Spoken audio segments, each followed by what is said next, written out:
In this lesson, you will learn what you need to get started editing in Premiere Pro. First, you're going to need to get Adobe Premiere Pro CC. Years ago, you could buy Premiere Pro as a standalone product, and it would be yours forever. Now, you have to use the Adobe Creative Cloud subscription-based payment model. Like it or not, it's here to stay. Getting Premiere Pro will run you about $20 USD per month, or if you want more apps, you can get everything Adobe makes for $50 USD per month. The upside of Premiere Pro CC is that it's frequently updated with new features and bug fixes. The next thing you will need is a computer to edit on. All of the new Adobe apps are 64-bit, so you will need a 64-bit operating system to run them. On PC, that means Windows 7 with Service Pack 1 64-bit or Windows 8 64-bit. On Mac, you need OS X 10.8, 10.9, or 10.10.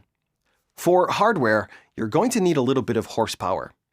You need an Intel Core 2 Duo or AMD Phenom 2 processor with 64-bit support on PC, and a multi-core Intel processor with 64-bit support on the Mac. 4 GB of RAM is the minimum requirement, but 8 GB is recommended. You need at least 4 GB of space on your hard disk for installation, and a 7200 RPM or faster drive is recommended. A 1280 by 800 pixel resolution display is the bare minimum, but you're definitely going to want more space than that. On a Mac, there isn't a sound card requirement, but on a PC, you need a sound card with the ASIO protocol or the Microsoft Windows driver model, but I think you should be fine with just about any sound card on PC. You also need QuickTime 7.6.6 software and an internet connection. The internet connection is required for registration and for the software to make sure that you have paid your monthly fee. I believe there is a 1-month grace period if something gets goofed up with your payment, but after that, the software stops working.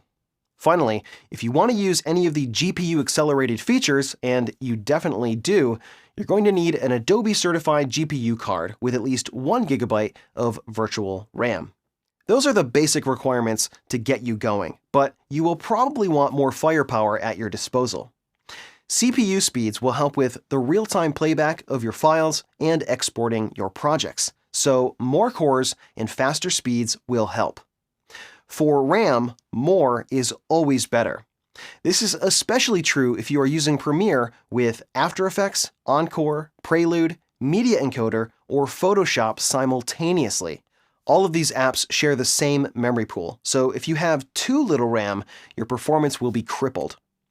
If you want to use any of these apps at the same time, you probably want 16 GB of RAM at the minimum. In my main workstation, I have 24 GB of RAM, and in my backup workstation, I have 16.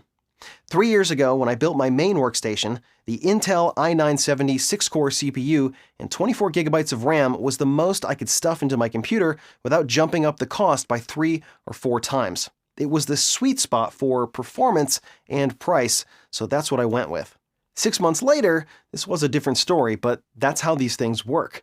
If you need a system for right now, it doesn't really matter what's coming down the pipe in a few months. For hard drives, it's probably best to have at least 2.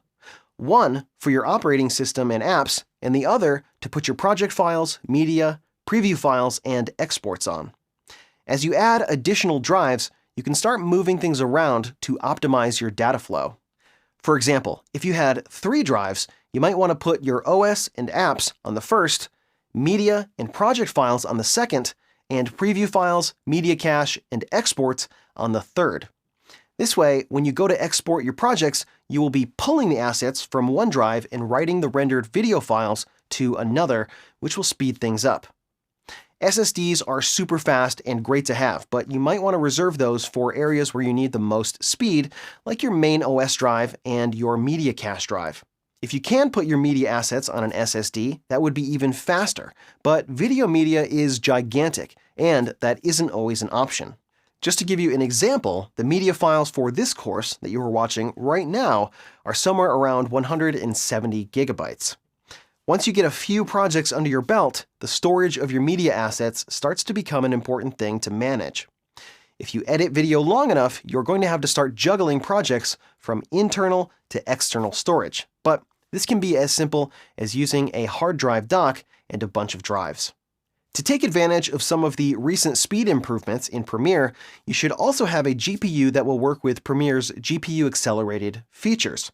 They have a list of approved cards which covers a lot of popular cards, but some cards that are not on the list will also work. For example, I have an NVIDIA 970 GTX, which isn't on the list, and it works just fine. Like I mentioned earlier, the basic monitor requirement is super low, and you will probably want to have at least one 1920 by 1080 or higher monitor. 2 or 3 monitors would be even better so that you can spread out your panels and have more space to work. You might also want to consider a monitor calibration tool as well. This is critical when you start doing color correction because you need to know that your monitor is showing you the proper colors, brightness, and contrast.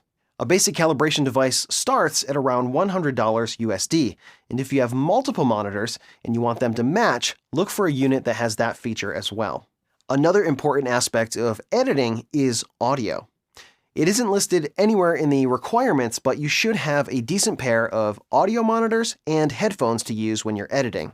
Making changes to the audio will require a higher level of speaker quality than you will get with your computer speakers. The PreSonus Aris E5 or the Yamaha HS5 is a good place to start with audio monitors. For headphones, you might want to check out the Sennheiser HD280 Pro, Sony MDR7506, or a super inexpensive option is the Monoprice 8323, which are shockingly good for the price. Whatever hardware you choose, I would recommend aiming for a little bit better than you think you might need. As cameras get better, you're going to need to deal with higher resolutions and higher bitrate codecs. These will put a lot more strain on your system, and a little extra firepower will go a long way to easing that transition. Now that you understand what you need to get started in Premiere Pro, you are ready to learn about file organization, which is coming up next.